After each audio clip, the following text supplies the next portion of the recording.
संत रामपाल जी के शरण में आने से पहले आप ईसा मसीह की साधना किया करते थे। समाधि के दौरान आप में सीधी आ गई थी, जमीन से ऊपर उठ जाते थे, जिससे आपको लाभ नहीं हुआ। फिर संत रामपाल जी महाराज के शरण में आए और मैं देवी देवताओं को इतने मान मान कर मैं थक गया। लास्ट में मैं कहा कि हे परमात्मा, तू अगर कहीं है तो या तो मुझको जिंदा कर दे, और या अगर आपको जिंदा नहीं हो सकूं तो मुझको मार तो दे। फिर मैंने कहा कि हे परमात्मा, अगर तू कहीं है तो आज इस बंदे को बचा ले, ये बंदा मरने को जा रहा है। और मैंने कहा कि अगर तू परमात्मा है इस धरती पर तो आज मुझको बचाएगा। अगर मैं आज इस बस पर कूदने जा रहा हूँ, तू पूरा परमात्मा है और कहीं है तो मेरा यानी बाल भी मकाने यानी मेरे कुर्ता भी नहीं फटे। तू अगर सही परमात्मा तो अगर तू नहीं है इस धरती पर, उस लोक में भी नहीं है, तो मैं ये मान लूँगा कि मरना ही अच्छा है। फिर मैं ऐसे कहकर और उस बस से छलांग लगा दी। तो मैंने पहले कुर्ता देखा, चमड़ी भी नहीं देखी, मैंने कुर्ता देखा कि नहीं परमात्मा तो है, आपका कुर्ता भी नहीं फटा, यानी मेरे कहीं भी चोट ही नहीं लगी। तो मैं ईसा मसीह में चला गया।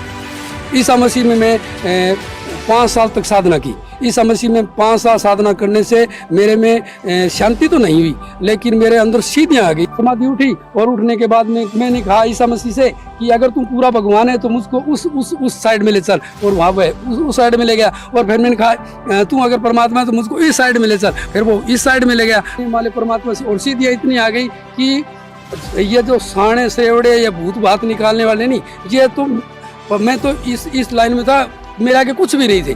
मैं तो उसके फोन पर प्रार्थना करता कि आपके कहता कि आगे आने वाला कि आप में भूत है, तो मैं प्रार्थना करता उसकी बीमारी फोन पर ही चली जाती। देश विदेशों से मेरे फोन आ गए कि वहाँ एक राजस्थान में हनुमान जिला के दूराना गांव में एक सियाना है, और वो प्रार्थना कुछ भी लेता नहीं है। हम लेते थे नहीं, किस चीज़ से पैसा भी नहीं लेते थे, और हम उसके प्रार्थना करते और प्रार्थना से बड़ी बड़ी बीमारियाँ हमारे दूर हो जाती थी। लेकिन मेरे बीमारी, औरों की बीमारी तो चली जाती और मेरे और ज्यादा बीमारियां होती रहती। परमेश्वर आप सभी को आशीष दे। ऐसे लोगों से सावधान, क्योंकि ऐसे लोग मसीह के सुसमाचार और सत्य को बिगाड़ना चाहता है, क्योंकि इनकी बातें और उनकी दर्शन और गवाही पूरी तरह से झूठ है। आज मैं बाइबल के द्वारा इन्हें प्रमाणित कर सकता हूं, लेकिन उससे पहले मैं यह बता दूं कि पूरी दुनिया मसीह के पीछे शांति पाने के लिए आना चाहता है, लेकिन वो टूटना नहीं चाहता है, झुकना नहीं चाहता है। मतलब यह कि उन्हें एक डर है कि यदि मैं मसीह के पीछे चलूं तो समाज मुझे निकाल देंगे, लोग मुझे मारेंगे, पीटेंगे और सताएंगे, और इस डर से वो अशांति में जीवन जीते हुए एक दिन मर जाता है। लेकिन दुख की बात यह है कि यह व्यक्ति मसीह में आया, लेकिन इन्होंने शांति नहीं पाया। चूंकि यह एक चमत्कार को देख करके मसीह पर विश्वास किया, और अंत में चमत्कार किए जाने वाले बाबा के द्वारा भरमाया भी गया। आइए हम ऐसे लोगों के बारे में देखें कि बाइबल क्या कहती है। यिर्मयाह 23 अध्याय 16 वचन के द्वारा हम इसे जानें। सेनाओं के यहोवा ने तुमसे यो कहा है, इन भविष्यवक्ताओं की बातों की ओर जो तुमसे भविष्यवाणी करते हैं कान मत लगाओ, क्योंकि ये तुमको व्यर्थ बातें सिखाते हैं।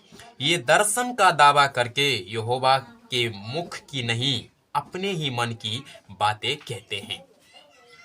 ऐसे बहुत से लोग हैं जो परमेश्वर का दर्शन का दावा करते हैं, झूठी दावा करके अपने मन की बातों को सिर्फ बताते हैं। अब इसकी अपने मन की बातें हैं, जानने के लिए इनके बातों पर हमें ध्यान देना चाहिए। इन्होंने कहा यदि कोई पूरा परमात्मा है तो हमें बचा ले, और ऐसा कर वैसा कर। ये पूरा परमात्मा और अधूरा परमात्मा का ज्ञान जो है वो संत रामपाल बाबा का ज्ञान है, एक सिद्धांत है। इसीलिए इसके मन में जो संत रामपाल बाबा ने जहर घोला है वही उनके मुंह पे आ रहा है, उनके जुबान पे आ रहा है। क्योंकि यह कहा जाता है कि इंसान के अंदर में जो भरा हुआ होता है वही उनके जुबान पर भी आता है। और आगे भी इनके गवाही के द्वारा हम यह प्रमाणित कर सकते हैं कि यह पूरी गवाही और इसका दर्शन झूठ है। चूंकि इन्होंने कहा है कि जब वह समाधि के दौरान इनकी जो ऊपर उठाया गया, उन्होंने ईसा मसीह से कहा यदि तू परमात्मा है तो मुझे इधर कर, और वैसा ही हो गया। और उसने कहा यदि तू परमेश्वर है तो मुझे इस साइड में कर, और वैसा ही हो गया। लेकिन यदि हम बाइबल में देखें कि 2000 साल पहले जब यीशु मसीह शरीर रूप में था तो शैतान के द्वारा उन्हें परीक्षा किया गया। शैतान ने यीशु मसीह को कहा यदि तू परमेश्वर का पुत्र है तो इस पत्थर को रोटी बना दे, और यीशु मसीह ने ऐसा कुछ भी नहीं किया। दूसरी बार शैतान ने कहा यदि तू परमेश्वर का पुत्र है तो इस ऊंचाई से अपने आप को गिरा दे, लेकिन फिर भी यीशु ने ऐसा कुछ भी नहीं किया। लेकिन क्या यीशु परमेश्वर का पुत्र नहीं था? अब कोस पूरा बाइबल गवाही देती है कि वो परमेश्वर का पुत्र है।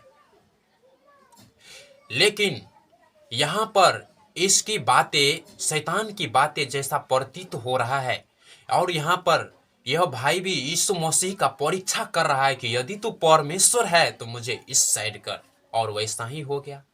उसने कहा यदि तू परमेश्वर है तो हे ईसा मसीह मुझे इस साइड कर, और वैसा ही हो गया।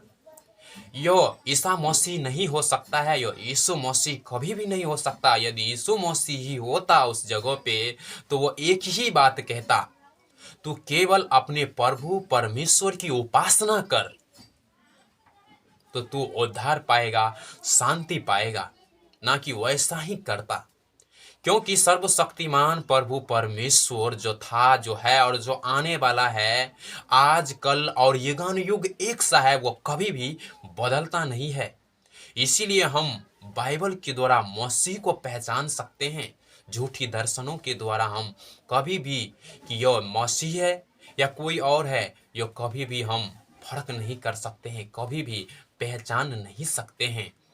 ना ही तो चिन्ह चमत्कार किसी सच्चे ईश्वर की पहचान है, क्योंकि चिन्ह चमत्कार झूठे भविष्यवक्ता और झूठे मसीह भी करता है।